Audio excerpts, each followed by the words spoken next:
hello good morning नमस्ते स्वागत छ मेरो मिनी ब्लगमा यसो ट्राई हान्दिएको नि बिहानै उठेर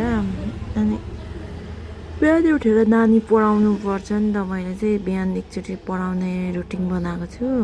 बेलुका पनि म टाइम हुँदैन नि त पसलबाट ढिलो जान्छु अनि उसलाई आज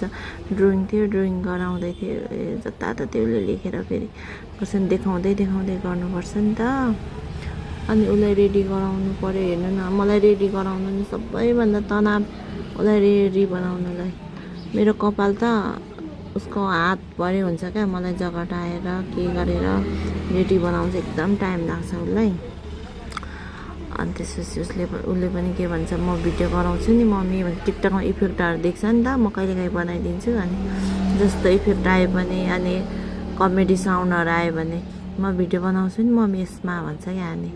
अहिले पनि हेर्दैछ त्यहाँ मम्मीले मलाई भिडियो बनाइदियो भनेर पुछ गर्दैछ घरिघरि अनि कति टाइम लाग्छ क्या मलाई घरिघरि त कस्तो रिस उठ्छ भनेकै मान्दैन अनि यता बटारिन्छ उता बटारिन्छ झन् ढिलो भएको बेला त म त कति धेरै रिस उठ्छ अब त अनि कपाल हेर्नु न कपाल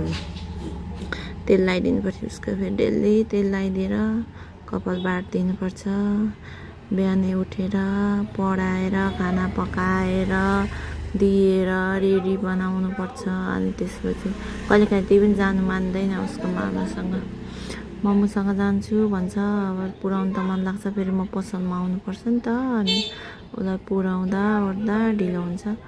त्यही भएर अनि म मामासँग जाऊ भन्छु कि अनि ऊ चाहिँ मान्दैन म मामासँग जाँदिनँ मम्मीसँग जान्छु भन्छ कस्तो माया लाग्छ कहिलेकाहीँ चाहिँ हेर्नु न हेर्दैछ अनि उसलाई चाहिँ मैले सनस्क्रिम लगाइदिन्छु क्रिम लगाइदिन्छु क्या उयोको जोनसनको अनि